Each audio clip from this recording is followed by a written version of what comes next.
Alright, it's been a while since I posted one of these NHL Standings videos, but we're going to get back into it. I think it's been about a month since my last NHL Standings video. So there has been quite a bit of change since the last time. So we're going to go through all of it. So first, let's take a look at the Metro division. So the Rangers have claimed the top spot over the last month, jumping over Carolina after Carolina's stronghold on that top spot for majority of the beginning of the season. So if we're looking at the Rangers specifically, their goalie Shesterkin has been playing very, very well for them recently. Quite a few of their wins have been low-scoring games, so that just tells you that he's been able to keep them in those games. And the games that they do lose are low-scoring, so he hasn't been getting too much goal support. So if you take a step back and look at that, if their last couple weeks or over the last month or so, if they've been low-scoring games, it's because of him that they win. And then the games that they lose is because they don't score enough. So that's where they're sitting at. They are praising their goalie right now. And if we look at the Hurricanes, they have just been doing the same thing since the start of the season. There hasn't really been anything that's changed for them. I think it's the reason that they dropped off a bit, I think, was because the other teams were just doing better. Other teams stepped it up a bit and started performing better than they had been doing. But for the Hurricanes, I think for them it's just been consistent for them. They haven't really had any major changes, so they currently sit in second place. They've just been doing the same thing. And the Caps have slipped from first to third since the last time. They are 4-3-3 in their last 10 games. Now, before yesterday, they hadn't won a game since December 31st. Yesterday, January 15th, that was their first win since December 31st. They were without Backstrom and Oshie for a few games at the beginning of the month due to COVID protocols. I think that this might be the slump for the Caps this season, which is good news for them as long as it doesn't last as long as other teams' slumps like the Oilers. And they just won against the Islanders, so hopefully that's the spark that they needed winning against, the Islanders are at the bottom, so winning against a team like the Islanders, hopefully that was the spark that they needed to get back into it. So they have slipped off a bit, and like I said, when I say the slump for the season, I say that every top team goes through one of those at least once a season, so hopefully this is theirs, and then it'll be done. So if you take a look at the Pens, they have been steady in fourth place since getting Crosby back. They just got Malkin back this past week. So they are definitely the team that I would say to keep an eye on because they finally have their star power back in Crosby and Malkin specifically. And Jari is playing amazing for them. They are 8-2-0 in their last 10. They are definitely the hottest in the division right now, for sure. One of the hottest in the leagues, I would say, because especially they started climbing when they got Crosby back, and I think now that they have Malkin back, I think the more consistent structure or the more permanent structure that they're going to start seeing in their lineup with these guys coming back, it's going to be huge for them, and I do think that they're just going to keep climbing, which is good news for them. So definitely one of the hottest in the league right now. I would keep an eye on them in the next week or so. Now, the Blue Jackets, they've been struggling the last week or so with a 3-7-0 record in the last 10 games. I think their troubles are that they haven't been scoring a lot. They did have two higher scoring games. There was a 4-3 win and a 6-0 win. The others have been 1 or 2 goals, though, which doesn't win games all the time, we know. Like I just said about the Rangers, if you're scoring 1 or 2 goals a game, it's really on your goalie to decide whether you're going to win or lose. So they do need a little bit more help in the scoring department. Their goals against is also super, super high, and you look in recent games, aside from their 6-0 win, obviously, but they've been letting in 7 goals, 4 goals, 3 goals a game, and when you aren't generating a lot of scoring, like I just said, they are having quite a few low-scoring games. It's tough to compete with that, so I think that's their issue right now. And then moving on to Philly, they climbed above the Devils because they have fewer losses, but they are tied in points. And both are on a 2-game losing streak. So they are, and they've been pretty consistent too all season. They haven't really seen much movement or any real changes in their style of play. So then we look at the Islanders. They are still sitting in last place. They haven't moved, but they have been doing better than how they started the season. They currently have a 6-3-1 record in their last 10 games. And now they only sit 5 points out from the Flyers and the Devils. So I guess I would also say, in addition to Pittsburgh, I would say to also keep an eye on the Islanders, maybe to surpass those two above them. I mean, the way that they're going, it's quite possible that they could. They've been playing pretty well. So if they're able to keep that up, it's possible. Okay, so now moving on to the Atlantic Division, there has been quite a bit of movement in this division. But again, I'd say the top 4 teams have created a bit of top 5 teams have created their cushion of separation. So the Panthers are still sitting at the top. They are currently riding an 8-1-1 streak over their last 10 games, and they are on a 4-game win streak. They are pretty much just doing the same thing they've been doing all season. They are actually tied with Tampa in points, who Tampa climbed above the Leafs to take the second spot, and they have their own 6-3-1 record in their last 10 and a 3-game win streak. So those two teams, there's not much to say about them because they've been doing the same thing all season, similar to Carolina and like those teams. They've just been doing the exact same thing all season.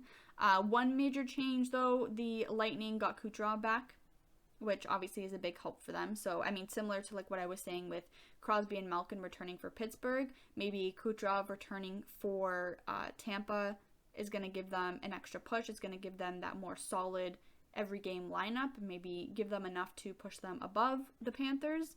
But also with Tampa, they're different from Pittsburgh because they weren't really struggling in the beginning of the season. Like, they started at the top and they're still at the top. With Pittsburgh, they had to kind of climb back when they got Crosby back.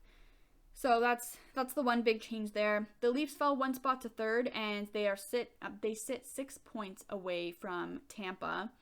They are sitting at a 7-1 record right now in their last 10 with a 1-game win. Well, it's not really a win streak, but they've won 1 game. It hasn't been the best week for them. They still walked away with 4 of 6 possible points in the week.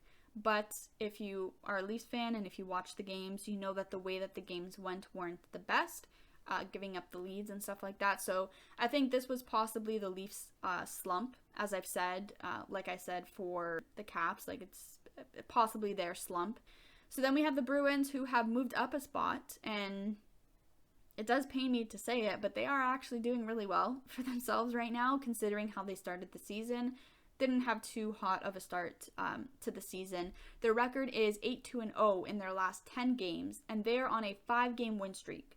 So they would be the team I would say to keep an eye on here because they've been turning it up recently. For them, why they've been turning it up, I'd say, I don't know. This is just worthy to note. I don't know if it had or if it's going to have any big of an impact, but Rask returned for the Bruins the other day. I don't think it's going to bring them any extra energy because their offense has been producing very well. They've been scoring a lot. So I don't know if Rask returning is going to... it might because Rask has been with them for a super long time, like forever. And, these players, they have a really strong connection. So maybe seeing him back in net is going to give them a little extra jump. It might not because they were already doing good. So their offense hasn't scored fewer than 3 goals in quite a while. So even, like I said, even if their goaltending is a bit shaky in the next coming weeks, or even if Rask comes back or whatever, it wouldn't necessarily matter at the moment for them because it's not like they're struggling anywhere else. Their games are high-scoring games, so even if they are shaky defensively or in the net with their goaltender, even if they're a bit shaky there or have a few weak games defensively, I don't think it's going to matter for them if they're scoring more than 3 goals a game. So I would keep an eye on them this coming week. Then we have the Red Wings and the Sabers. The Red Wings are still very much in it. They are only 7 points from the Bruins, but the real divide comes between the Red Wings and the Sabers, which is a difference of 11 points. They have the same 10-game record, the Red Wings and the Sabers, of 3-5-2. The Red Wings are playing pretty similar to the Blue Jackets in terms of scoring, where they have about 2 games in the last month where they scored more than 3 goals. They have been shut out more than once in the last month, and they just have low-scoring game. They've similar to the Blue Jackets, they've just been having a lot more frequent low-scoring games than usual. So I think that's what's hurting them, and their goaltending is just not able to. It hasn't been up to par for the Red Wings. Sabers are the Sabers. Yeah. The Habs slipped to last place, and the Sens jumped above them. So the Habs are now sitting at the bottom of the Atlantic Division. Those two have been swapping places pretty much all season. They've been really close to each other. The Sens are on a 2-game win streak, so maybe keep an eye on them to make a run for the Sabers, the Sabers have 6 more games played than the Sens, and they're only 4 points ahead. So if the Sens are able to keep this streak going, then they might be able to catch the Sabers, especially being 6 games back. So I'd keep an eye on the Sens, more so the Bruins, because they may give the top 4 teams a run, or top 3 teams a run for their money. So moving on to the Central Division. This division is a bit tighter in terms of points between the teams. There isn't really a clear separation. So the biggest jump since last time is the Avs. They jumped from 4th to 1st place, and they are tied in points with Nashville with 51 points. Again, it's the amount of losses that puts them up. The Avs have been on a tear recently with an 8-1-1 record and a 2-game win streak right now. Obviously, Kadri has been huge for this team the last little while. No secret for that. He has just been scoring and contributing like crazy. The Avs offense altogether has just been so powerful. They have not scored fewer than 4 goals since the beginning of the month. That's pretty huge. I mean, similar to the Bruins, like I said, their offense has just been firing on all cylinders. They also have Makar, the Avs also have Makar and Devon Toews, and just everyone on their team contributing. So then there's the Preds, who are just behind the Avs, like I said. They have moved up 1 spot from 3rd since the last time. And their reasoning, again, it's their offense. I mean, it's for all these teams, majority of the reason why they are moving up the way that they are is because of their offense. If you look at the scores of games, a lot of games, they've just been super, super high-scoring games. There have been very few low-scoring games. Just scoring in general has been crazy this season. They are very similar to the Avs, though, in terms of the structure of their lineup and their style of play, so it does make sense for them to be neck and neck. Then we have the Blues, who sit in 3rd with 49 points. They have been pretty steady all season, haven't really moved, not much change there. The Wild dropped off to 4th place from 1st with a 5-4-1 record. They've been struggling the last little while, but they are on a 3-game win streak, so they look like they may be ready to make a comeback in the standings next week. They are the team I would say to keep an eye on in the Central Division, the Minnesota Wild. They've had a lot of postponed games in January. They have only played 4 games, 3 of those being wins. So for them, it seems to just be a lack of play. That's why they dropped off a bit. They just haven't been playing as many games. So given a bit more playing consistency, they may be able to climb back. It could also go the other way, because not playing as often can ruin the team's consistency in terms of how they have been playing. So far for them, for the Wild, it seems to not be harming them too much, not playing as often. They do have an easier few games coming up with Chicago and the Islanders, so maybe they'll be able to get that consistency back.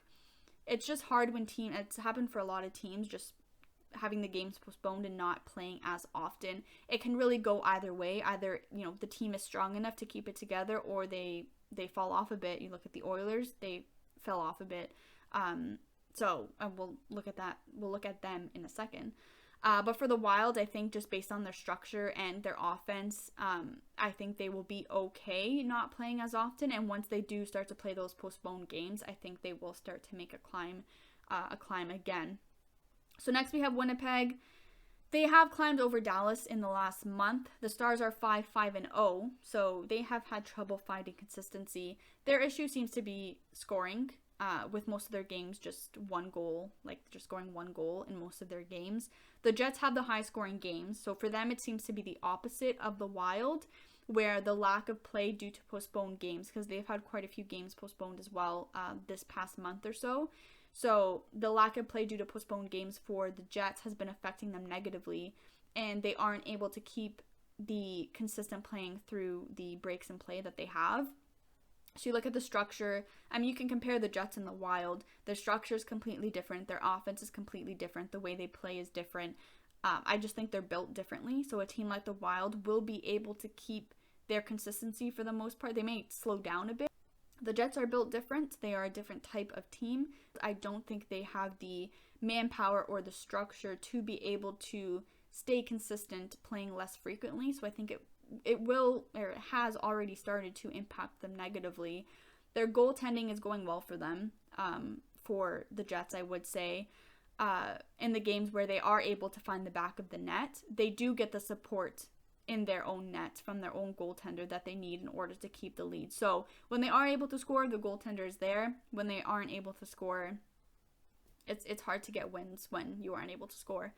The Jets have also had a lot of star players in and out of protocol in the last week alone, so that's going to affect the consistency as well. That's just a fact. At the bottom of this division, there's the Blackhawks and the Coyotes. They have been there since the start of the season, so the issues are just the same for them. However, the Blackhawks are on a 4-game win streak, so I would keep an eye on them in addition to the Wild to potentially catch up to the Stars if they can keep it going.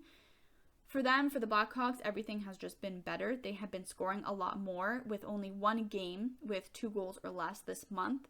And in those close scoring games, goaltending has kept them in. And they have been winning against top teams too. Recently, they won against Vegas and they won against the Ducks. So that's going to do wonders for a team's motivation moving forward. So keep an eye on them as well. All right, now moving into the last division, the Pacific Division.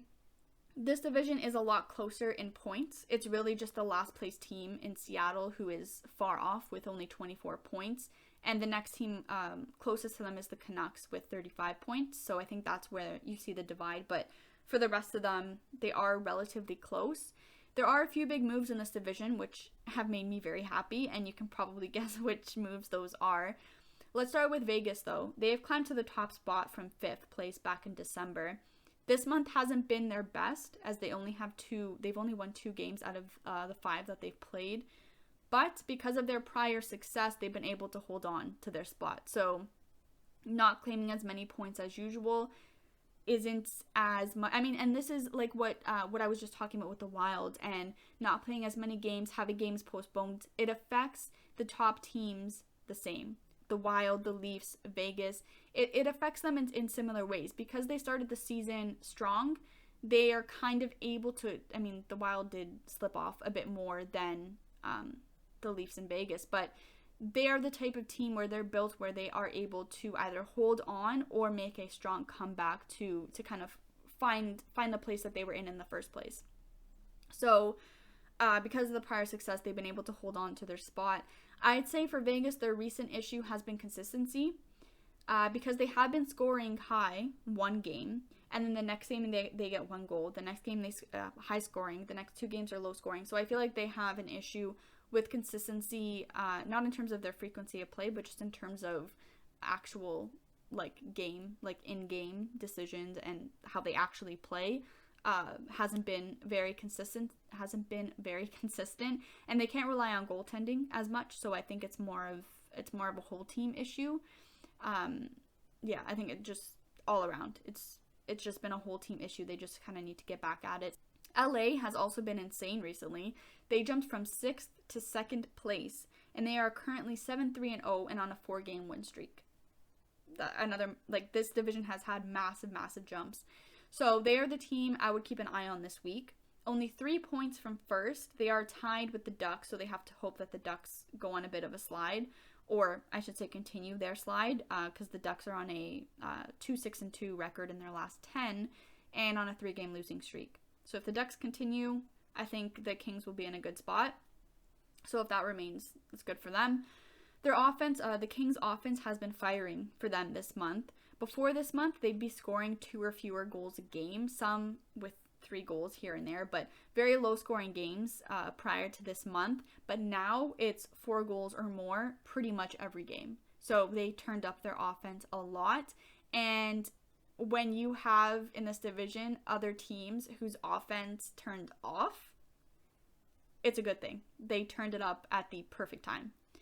So then for the Ducks, they do have that losing streak, like I said, and they do have tough opponents coming up too. They got the Avs, the Leafs, and the Bruins. So they're going to have to pick it up if they want to see some change or if they want to keep that hold on the Kings.